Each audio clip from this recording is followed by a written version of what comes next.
Vou terminar 2 minutinhos para o pessoal ir entrando, que não tem muita gente na sala, a gente já começa, tá?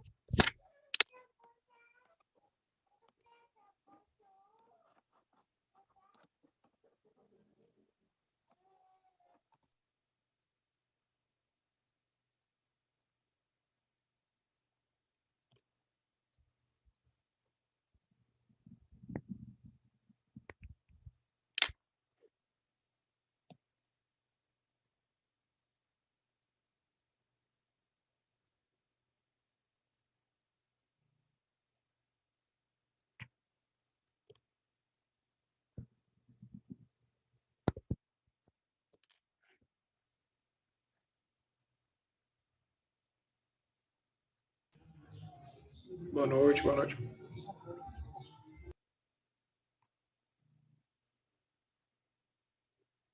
Fala aí, Milton. Boa noite. Opa, aí, Patrick. Boa noite. Boa noite.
Vamos lá, então, pessoal. Vou espelhar minha tela aqui para vocês. Agora o pessoal vai entrando e eu vou anotando aqui.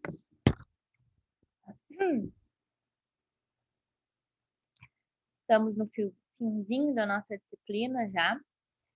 Temos de conteúdo apenas a aula de hoje e a aula de amanhã.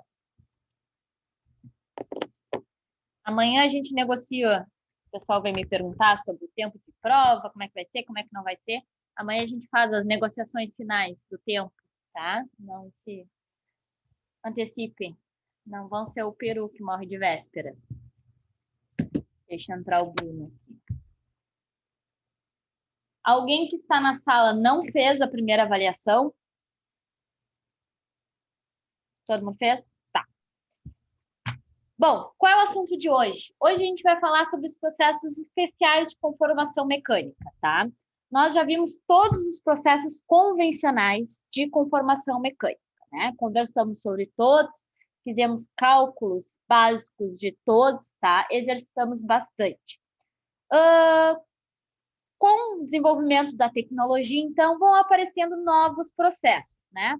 Só que leva muito tempo para ele se tornar convencional, né? Convencional é quando a tecnologia dele já é de conhecimento comum, ou seja, quase todo mundo conhece o princípio de funcionamento, os equipamentos já são produzidos por várias empresas, tá? Quando a tecnologia ela é conhecida, ela acaba se tornando mais barata. Dificilmente esses novos processos vão conseguir competir financeiramente com os processos convencionais, né? Dificilmente. Mas eles têm algumas vantagens, né? E ganham destaque em função dessas vantagens. Deixa eu aceitar o que é. Que vantagens são essas? Como, por exemplo, ótimo qualidade superficial, ótima qualidade dimensional, né, conseguir, então, fazer... Alguém para de riscar no meu slide aí, ó. Conseguir fazer peças com geometrias bem complexas, tá? Então, são vantagens frente aos outros. Não vai conseguir competir financeiramente, mas quando eu tenho peças, né, bem específicas, eu me obrigo a usar outros tipos de métodos também, tá? Então, dependendo da ocasião, é interessante.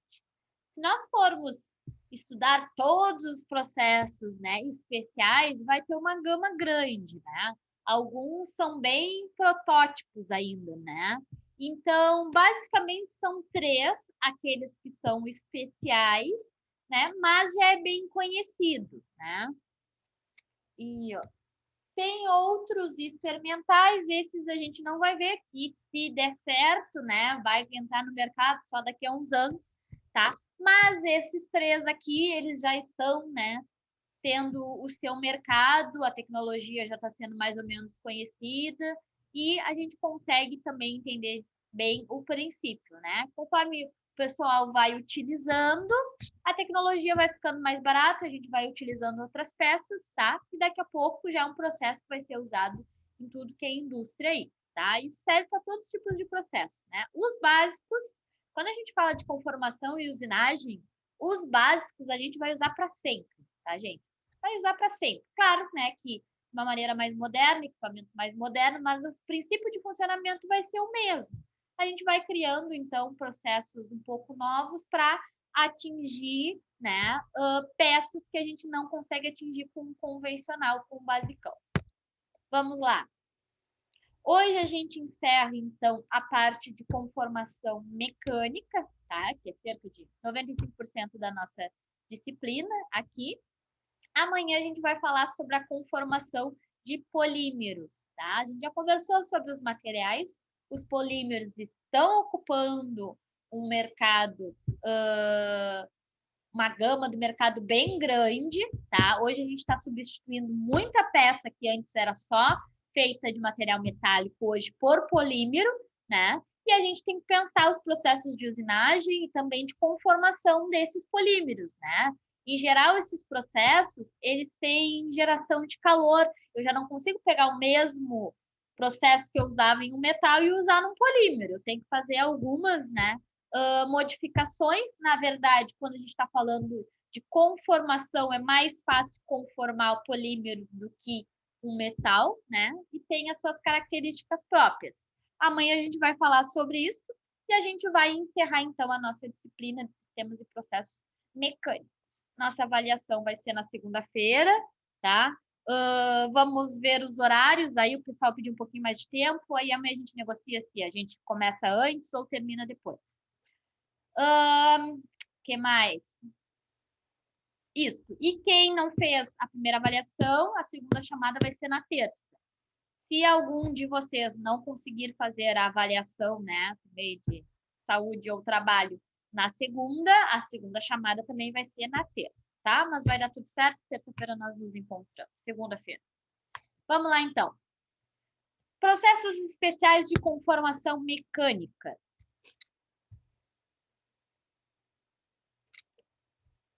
Deixa entrar o Diego.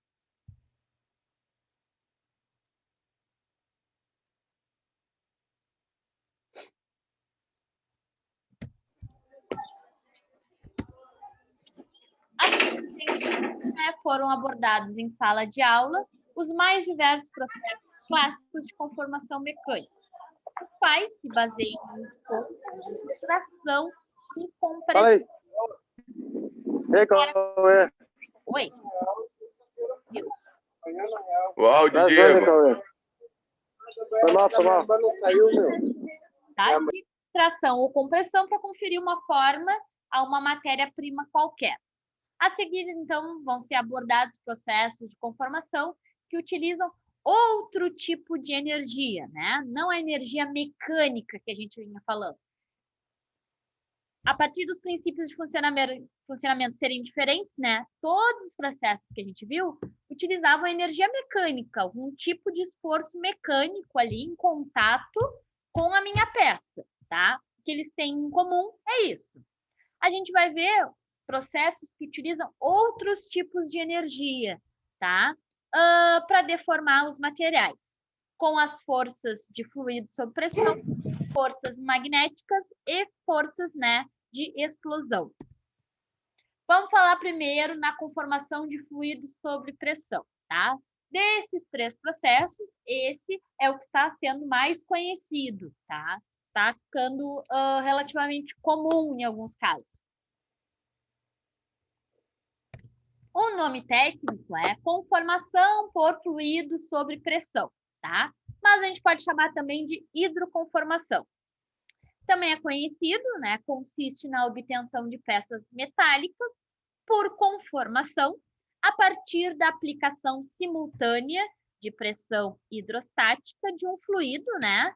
E esforços de compressão sobre o material a ser conformado, tá? A gente vai ver 2 exemplos. Às vezes a gente usa só a pressão do fluido e às vezes a gente usa a pressão do fluido junto a uma pressão mecânica. Fernando, deixa eu aceitá-lo.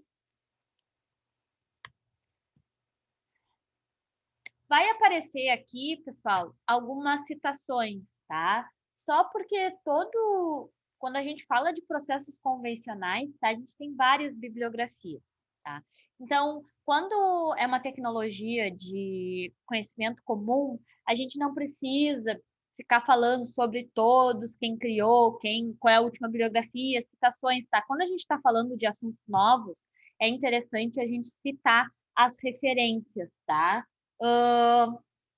Para quem não vai usar de forma acadêmica, não se atente, tá? Para quem tem interesse em usar em forma acadêmica, é uma deixa aí que eu aproveito para falar, tá? Até porque são processos novos, caso alguém queira, né, se informar um pouco mais, tem ali uma referência, porque se vocês jogarem lá processos de extrusão na internet, vai aparecer vários livros, né? Se é um livro, provavelmente é conceituado. Dá para a gente ler ali uma página de internet, né?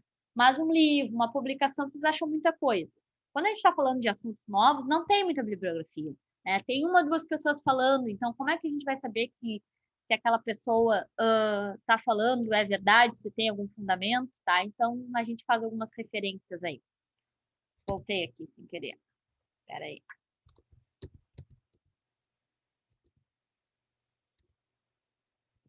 A deformação plástica, através da utilização de fluido sob pressão, se destina à aplicação em chapas, tubos, perfis já extrudados, tá? E soldados.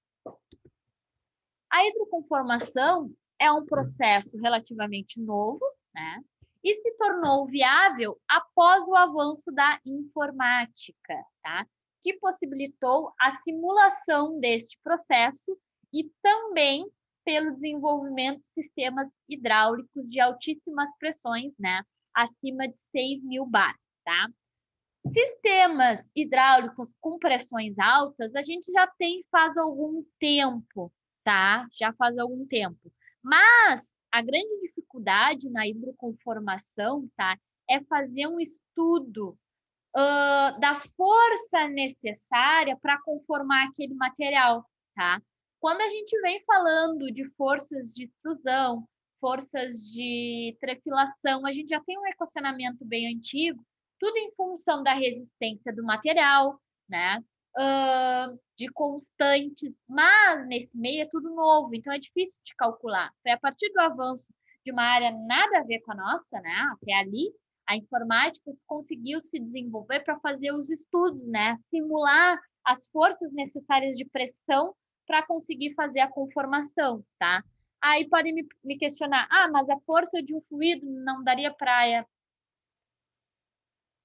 comparar com uma força mecânica? Não, tá? Até porque a força mecânica, ela é direta, a força de um fluido, tá? A gente tem escapes, a gente tem diferença de pressão, não é uma coisa sólida. Então, não se estuda exatamente do mesmo jeito, é um pouquinho mais complexo. Originalmente, a hidroconformação foi utilizada, né, na fabricação de torneiras de cozinhas lá nos anos 1950 e foi patenteada, né, por um carinha chamado Milton, teu parceiro aí, Milton.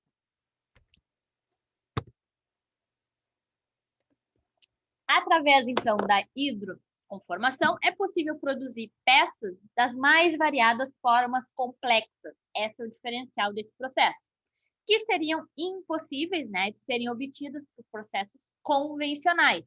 Por quê?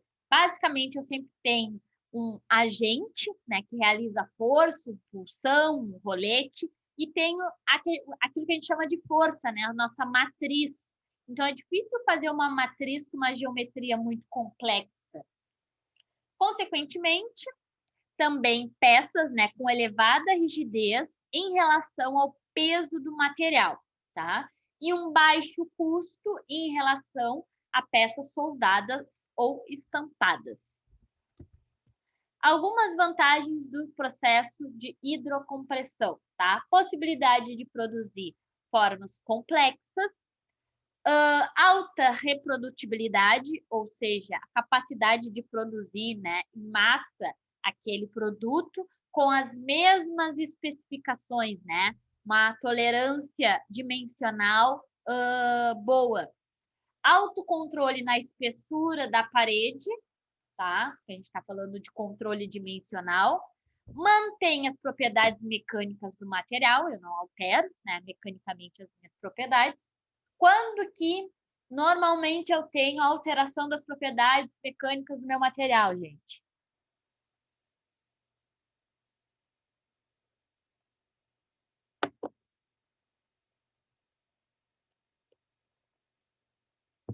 Em que situações eu acabo alterando as propriedades mecânicas do meu material?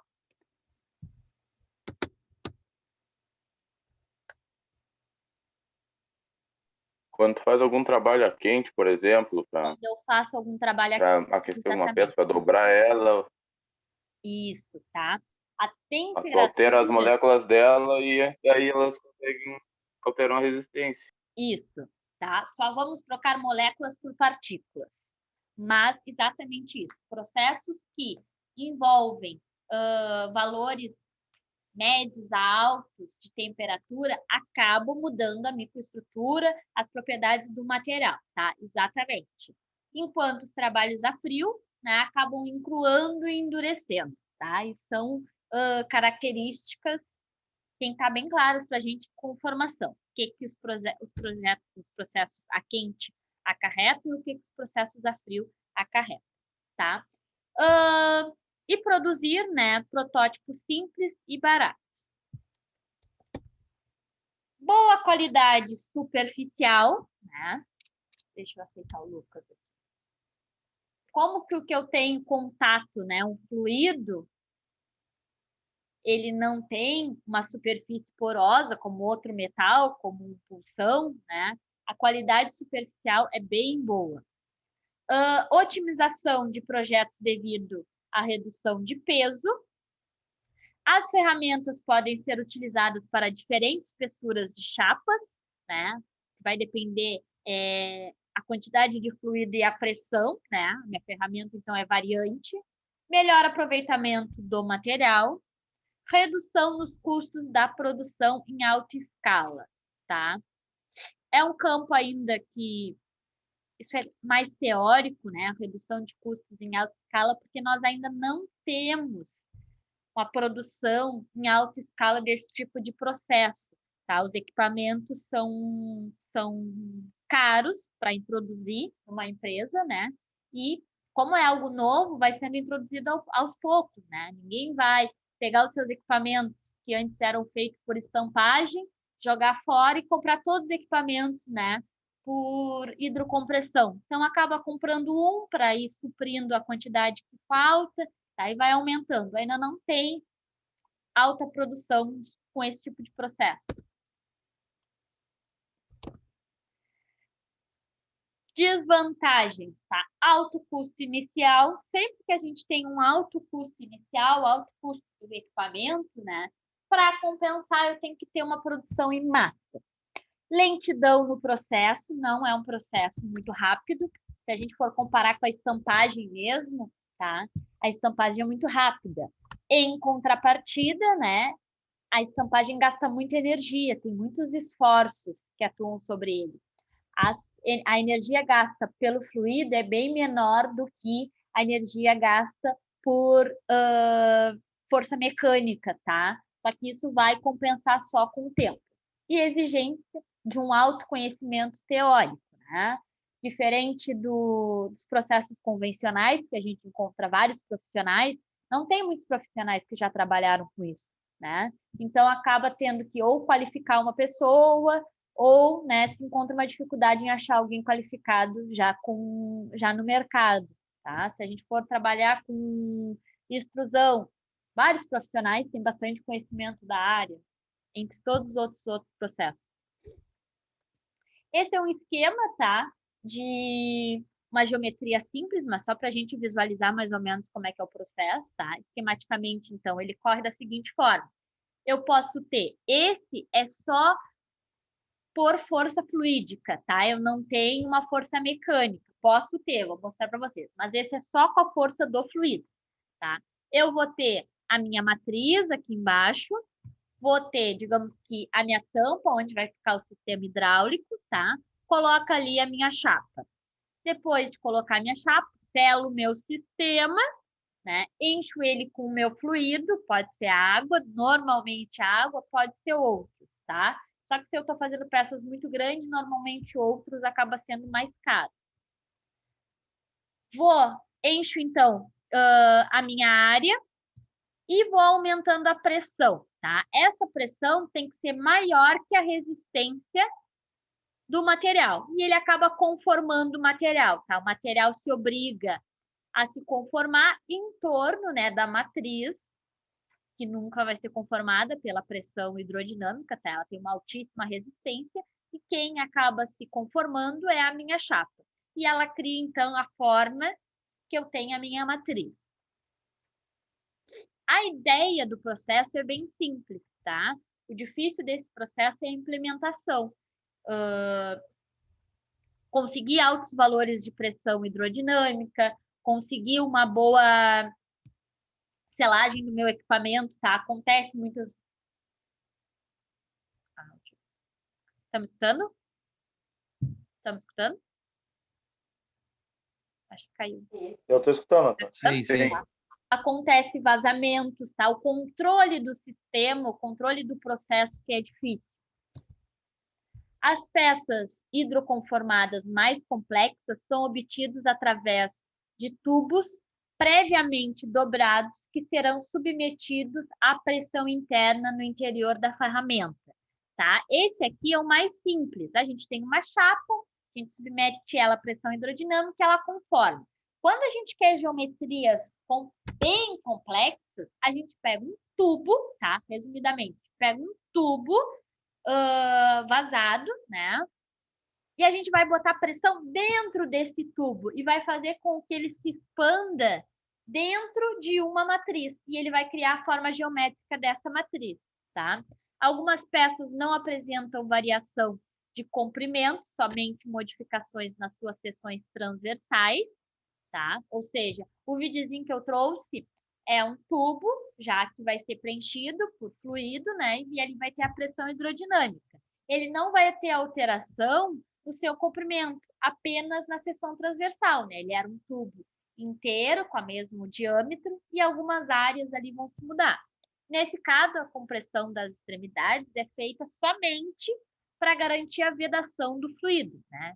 Que fará a conformação. Porém, deve ser observado que cada seção transversal da peça tem o mesmo perímetro, né, da seção transversal do tubo que dará origem. A gente pode usar também hidroconformações em seções fechadas, por exemplo, peças na forma de T, tá?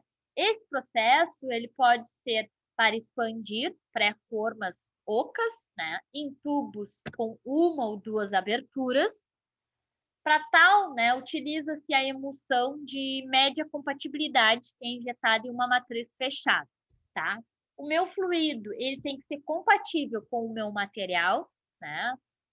Muitas vezes eu uso água, só que é difícil utilizar água a altos valores de pressão, então eu utilizo alguns outros fluidos, né?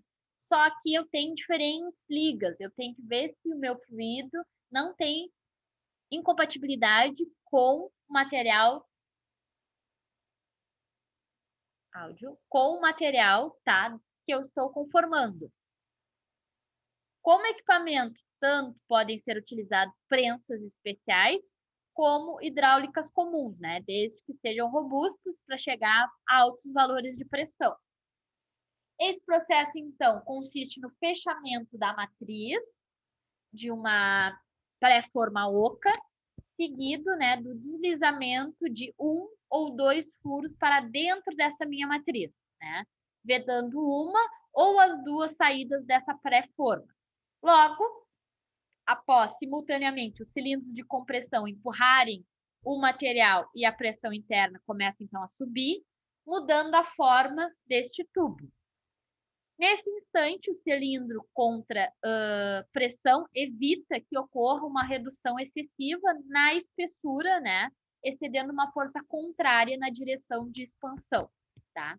Deixa eu botar para o lado. Então, a gente tem ali uma pulsão contra pressão, né? Vou ter o meu tubo aqui no meio, né, vazado. Depois eu encho esse meu tubo, preencho ele com o meu fluido, vou submetendo ele a alta pressão, né? E ele vai se expandindo. Eu vou, então, controlar a altura desse meu tubo aqui, a altura do meu formato em T, com os meus pulsões laterais, né? Ele vai empurrando simultaneamente para controlar a espessura da parede, né? Então, eu tenho uma força mecânica atuando nos meus pulsões e uma força hidrodinâmica em um dos meus pulsões. Apenas um deles, né, vai ter a entrada de fluido. Não consigo, a partir desses métodos, peças muito profundas. Por exemplo, aqui eu tinha um tubo, né? Ele vai fazer esse formato de T, essa figura do meio que está o azul aqui, né? E ele vai entrar apenas 1 milímetro, alguns milímetros aqui. Não consigo fazer peças longas oriundas de um tubo. Mas, a partir dele, eu consigo confeccionar, então, peças em forma de T.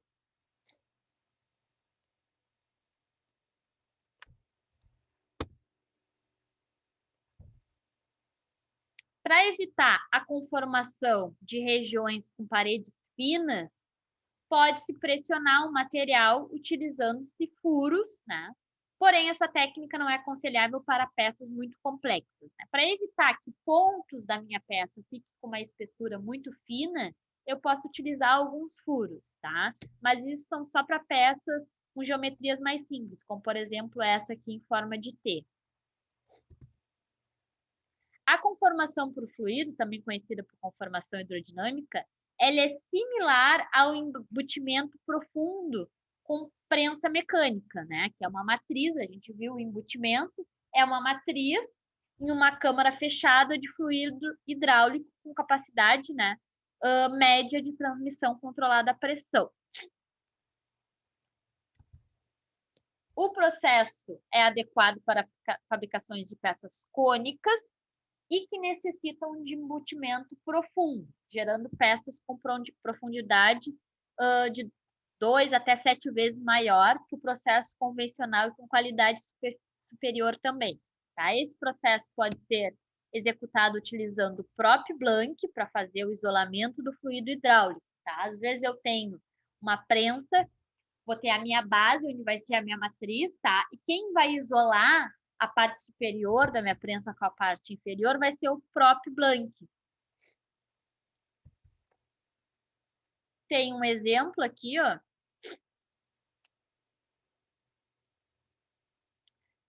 Quem vai fazer o isolamento da minha prensa superior com a minha prensa inferior vai ser a minha própria chapa, tá? Tenho uma força mecânica atuando aqui e uma força hidráulica que vai ser atuada embaixo. Opa, tá fechando aqui.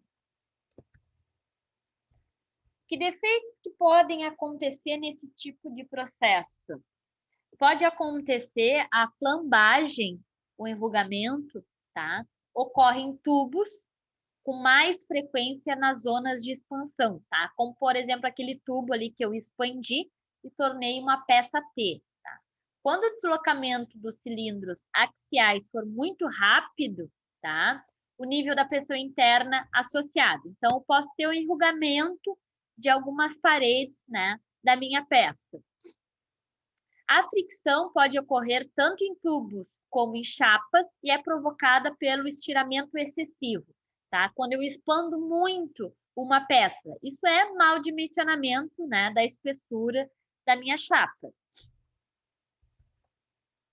Pode acontecer ou ruptura ou fissura, né, uma trinca, também pode ocorrer em tubos, em chapas, e aparece sempre que após a fricção localizada ali devido à pressão interna é excessiva, né? Quando eu aumentei muito a pressão hidrodinâmica, o meu material expandiu mais do que pode, ele acaba acontecendo fissuras, trincas, que podem se propagar e levar até a ruptura. Essa figura aqui eu vou tirar. Vou mostrar um videozinho para vocês. Esse aqui é do primeiro método que nós falamos, tá? É um tubo oco e a partir dele que eu vou ter a minha peça. Eu vou injetar um fluido hidrodinâmico no centro desse tubo. Ele vai se expandir até onde a minha matriz permitir.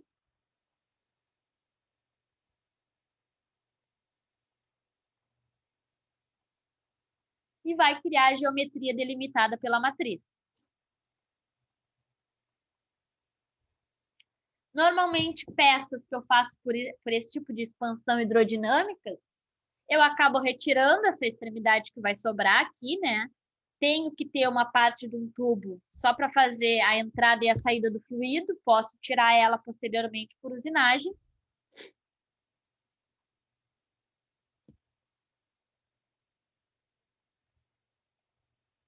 Aparece pouco ali a peça. Conseguiram ver bem a geometria que a peça ficou no final? Posso ter diferentes geometrias, né, a partir da expansão hidrodinâmica em tubos.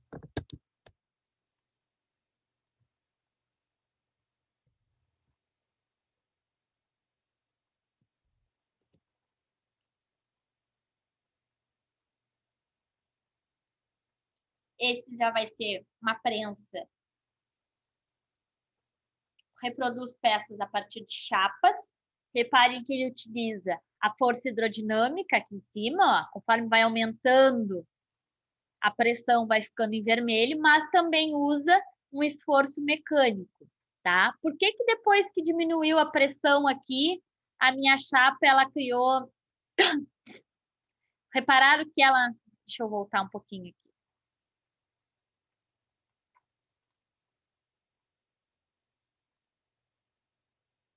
Deixa eu clicar de novo aqui para chegar no momento ali.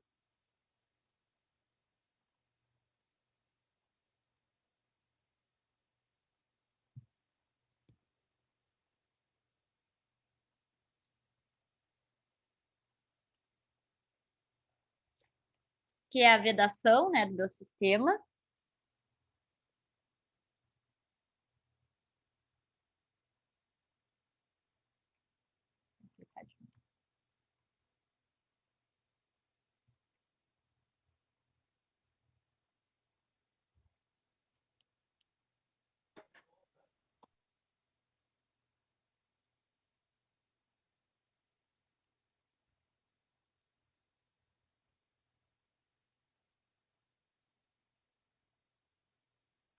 Repararam que eu tenho um material aqui, ó, para que o meu fluido não entre em contato, tá? Direto com a minha matéria-prima, tá?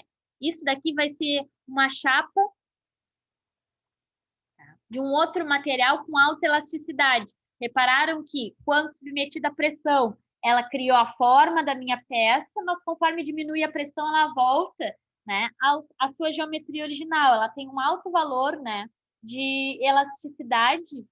Então, quando eu cesso a pressão, ela volta à minha geometria inicial, tá? Eu faço isso quando eu não quero que o meu fluido tenha contato direto com a minha peça, tá? Em alguns lugares se chama de membrana. Quando é uma membrana, é feita de material polimérico, tá? É para que o meu fluido não tenha contato com a minha peça. Então, eu coloco entre dois uma membrana, que não vai fazer diferença mecânica, né? Ela vai se conformar conforme vai aumentando a pressão, vai ficar envolta a minha peça e vai ficar como uma barreira protetora só para não ter o contato dos dois. Vamos falar agora sobre conformação por forças eletromagnéticas. A utilização da força eletromagnética, né, teve início lá nos anos 1920, sendo utilizada para elevar a tensão do metal até exceder a resistência ao escoamento, então deformá-la permanentemente. Para tanto, são necessários grandes correntes elétricas e campos elétricos. Tá? Os experimentos eram feitos a partir de um curto-circuito e um grande gerador rotativo, produzindo, né, a corrente necessária, mas falhavam devido a diversos problemas. Tá? Antes eu tentava diminuir a resistência do material através do aumento da tensão que por ele passava. Tá? A conformação eletromagnética eu só consigo realizar em materiais metálicos. No início de 1960, né, uma empresa realizou experiências sobre a fusão nuclear, né, ionizando gás com alto campo eletromagnético a partir da descarga de capacitores conectados em paralelo em uma bobina, utilizando barras de cobre para que a corrente fosse induzida. Nessa experiência, observaram-se falhas ocorridas, né, nessas barras de cobre, causadas pelas forças opostas geradas entre os condutores paralelos. Né? A partir dessas experiências, foi possível utilizar essas forças, então, indesejadas nesse processo para a conformação. O sistema de barras de cobre foi transformado em uma bobina que uma peça de metal, né, condutor utilizava. Com isso, pôde-se gerar pressão eletromagnética a partir das correntes induzidas na peça, partindo do campo eletromagnético gerado, né, pelas descargas do capacitor dessa bobina. Então, o que eu tenho? Tá? Eu vou passar corrente elétrica pelo meu material, né? A partir da passagem de corrente elétrica, eu crio um campo eletromagnético, né? Tenho saliência criada entre a barra de cobre, devido aos campos eletromagnéticos opostos, e a primeira bobina atuadora, né, de decompressão. Então, eu vou passar corrente elétrica pelo meu material condutor. Quando por um material condutor eu passo corrente elétrica, naturalmente, em torno dele se cria um campo magnético, né? Eu faço um aumento, né, intensifico esse campo magnético e a partir da força eletromagnética eu faço com que aconteça em determinado ponto, né, tração para os dois lados. Então, eu conformo o meu material. Nesse processo, a deformação plástica ocorre sem contato entre a fonte de energia e a peça. O esforço necessário à deformação do material é oriundo, né, das interações eletromagnéticas da ferramenta e da peça. Consequentemente, esse processo, né, é independente das propriedades eletromagnéticas do material, não podendo ser realizada, né, por exemplo, em polímeros, apenas em materiais magnéticos.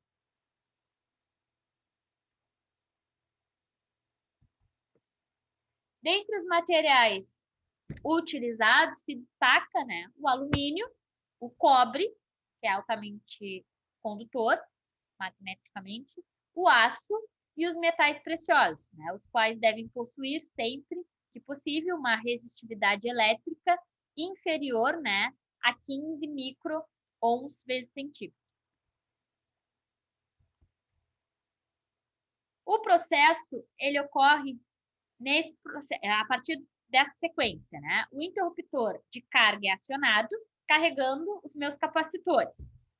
O interruptor de ignição é acionado, liberando, né, a carga deste capacitor para a bobina, com uma corrente elétrica alternada, né, para a formação de uma onda senoidal. Essa corrente alternada faz surgir um campo magnético, né, em torno da minha bobina e uma força eletromagnética radial, né, no entorno dessa minha bobina. Semelhante a um transformador elétrico, quando esse campo magnético é transferido ao tubo, provocando, né, o aparecimento de uma corrente elétrica, eu faço o mesmo processo, né, do outro lado da minha peça. A interação das forças, nos sentidos de repulsão, né, provocando o afastamento dessas paredes. Caso se queira obter uma contração do tubo, né, basta instalar a bobina na parte externa. Então, em vez de ter forças, né, que se afastam, eu vou ter forças que tentam se aproximar. Então, eu diminuo aquela área de seção transversal que eu estou emitindo. Devido à grande energia envolvida nesse processo, né, um aquecimento da peça acaba acontecendo de forma involuntária. Né? Então, a gente tem o que a gente chama de efeito Joule, podendo alterar, né, a estrutura do material. Com o efeito Joule, eu tenho a presença de calor. Né? O calor pode alterar as propriedades mecânicas do meu material. Tem um esquema, então, de uma deformação plástica através de forças eletromagnéticas. Espera aí que tem alguém tentando entrar aqui. Só um minutinho.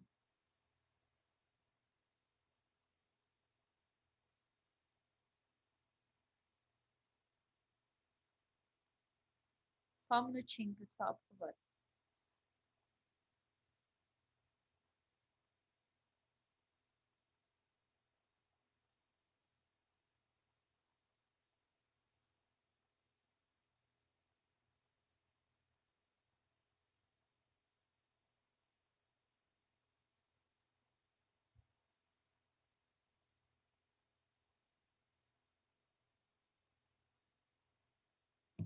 Aceitado, tá? Deixa eu abrir aqui. Esse princípio, tá, gente, é o mesmo princípio dos motores eletromagnéticos. Como que funciona, né, os motores eletromagnéticos? Conceitos que a gente precisa ter. Sempre que por um condutor eu passo uma corrente elétrica, né, automaticamente por ele se cria um campo magnético, tá? Sempre com a regra da mão direita. Então, se eu tenho um condutor, um fio, né, e eu tenho corrente elétrica deste sentido para esse sentido, ou seja, assim, né, eu crio um campo magnético, tá? Vou botar o condutor retilíneo na forma de vocês. Se a minha corrente elétrica está de trás para frente na caneta, eu crio um campo magnético neste sentido, tá? Se a minha corrente elétrica está no sentido oposto, deste lado para este lado, tá? Então, tá assim, eu crio um campo magnético para o outro lado, né? Toda vez que eu tenho uma corrente elétrica, um campo magnético, se cria uma força eletromagnética, que é a regra da mão direita dos 3 dedos, tá? A gente tem 3 dedos, esses 3 aqui, a gente dispõe ele, tá? De forma gerando um ângulo de 90 graus entre eles, ou seja, esse vem para frente e esse vem para o lado. Entre esses dois, eu vou ter 90 graus. Entre esses dois, eu vou ter 90 graus. E entre esses dois aqui, também tenho 90 graus, tá? O que esses 3 dedos significam? Este dedo aqui, vou deixar assim que vocês veem os 3. Este dedo aqui é o sentido da corrente elétrica, tá?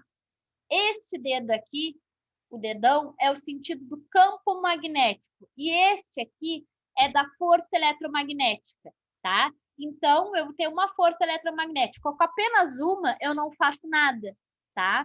Mas eu preciso de 2. Por isso que eu tenho o meu objeto, né? Que forma um circuito. Então, eu vou ter 2 paredes.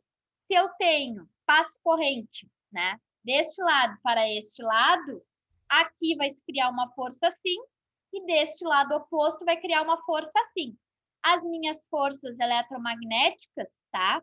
Assim, elas se dispõem de forma a se repelirem. Então, vai empurrar minhas paredes para fora. Se eu simplesmente inverter o sentido da corrente elétrica, as minhas forças passam a ser assim, tá? Essas duas aqui, ó. Então, assim, elas têm um sentido, né, para fora. E aí, elas vão separar o meu tubo, tá? O mesmo princípio do motor eletromagnético. Só que o motor eletromagnético, né, em vez de encostar ou repelir, eu vou ter uma peça, tá? Que eu vou fazer ela girar, porque uma força está para um lado, outra está para outro. Né? Eu tenho uma parte, aqui eu vou gerar uma força eletromagnética para cima. E aqui, nessa outra extremidade, eu vou gerar uma força eletromagnética para baixo. Se aqui eu tenho uma força para cima e aqui uma força para baixo, o que vai acontecer com esse meu elemento? Vai girar assim. Vai girar até eu cessar a corrente elétrica. Principais vantagens do processo, então, de força eletromagnética.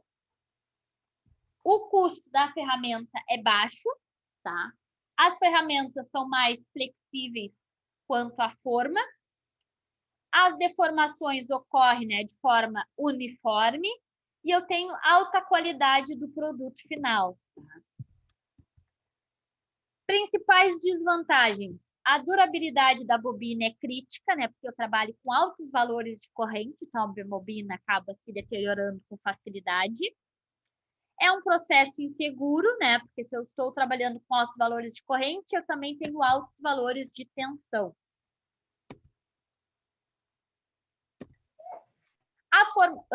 Certo. Encerramos o assunto de... Ai, tá fechando aqui para mim, peraí. Aqui. De conformação por força eletromagnética, tá? Esse é um pouquinho mais complexo de todos que a gente viu, tá? Mas é importante vocês terem uma noção, mais ou menos, de que ele existe e mais ou menos como ele funciona. Basicamente, ele usa o mesmo princípio, né, do motor eletromagnético para ter forças que se atraem, né, aproximando as paredes do meu objeto, ou forças que se repelem, né, afastando a parede do meu objeto. Vamos falar sobre conformação por explosão. Essa é a mais nova dessas três técnicas, tá? Os explosivos mais utilizados são o TNT, eles são bem conhecidos, tá? O pente e o RDX. Também a dinamite, tá? Mas a dinamite é o que tem valor mais elevado. Esse processo é adequado à fabricação de poucas peças ou peças unitárias, tá? Não é para uma produção em massa. Também usufrui desse processo a fabricação de peças de grandes dimensões, como tubos que formam os foguetes, tá? Mísseis, algumas carcaças de turbinas de aviões, já que a energia envolvida é praticamente ilimitada e de difícil controle. Alguns materiais utilizados como matéria-prima são ligas de titânio, alumínio, ligas de magnésio, ligas de níquel, materiais, tá, com alta resistência mecânica. Opa, fechou aqui, tá? O processo de explosão, tá, é um processo literalmente de explosão. Vantagem, tá? Eu consigo conformar peças com grandes dimensões, né? Mas não é um processo que eu vou fazer em massa. Provavelmente são peças unitárias. Então, para cada projeto, eu vou estudar, né, a quantidade de explosivo que eu vou utilizar, tá? Hoje em dia, eu já tenho um controle um pouco maior, mas ainda assim é um método, né, que tem que ter um lugar muito seguro para ser feito, tá? Tem pouco conhecimento, tem poucos profissionais que têm conhecimento suficiente para determinar a quantidade de explosivo necessária para conformar aquele material, né? Sem que aconteça a ruptura, tá? Mas ele está sendo utilizado. Eu estou conseguindo fazer um controle e consigo grandes dimensões. Por exemplo, se eu vou fazer uma carcaça de turbina para avião, em conformação convencional, eu preciso ter equipamentos muito grandes, tá? E às vezes eu não consigo. Então, ele é bem especial, tá? Ele é caro, mas ele tem o seu mercado específico, tá? Peças unitárias e de grande porte. Pessoal, encerramos o nosso assunto de conformação especiais, tá? Esses são os principais métodos que estão entrando no mercado, são bem diferentes, mais complexos que os convencionais, senão não seriam novos, tá? Mas a gente precisa ter uma noção deles e o que a gente viu aqui eu acho que é suficiente. O importante mesmo é aqueles convencionais que a gente viu. Dúvidas sobre algum deles?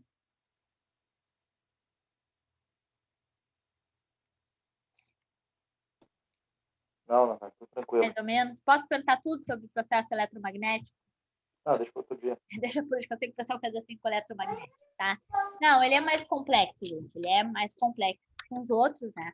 O processo, o funcionamento direitinho ali, não vou cobrar de vocês tudo como funciona, tá? Mas ele está crescendo. Então, é interessante que vocês vejam, né? Porque um dia tem esse tipo de processo, determinada indústria nunca ouviu falar, né? Tem que ter uma noção. Ah, já estudei mais ou menos, sei mais ou menos como se comporta, parecido com um motor de forças eletromagnéticas, beleza, tá? E aí, a fundo, a gente estuda somente se for trabalhar. Pessoal, sobre conformação de materiais metálicos, é isso, tá? Encerramos a nossa salinha cedo hoje, mas não tem problema, levei vocês até as 9 ontem. E amanhã a gente vai encerrar vendo a parte de conformação de materiais polímeros, certo?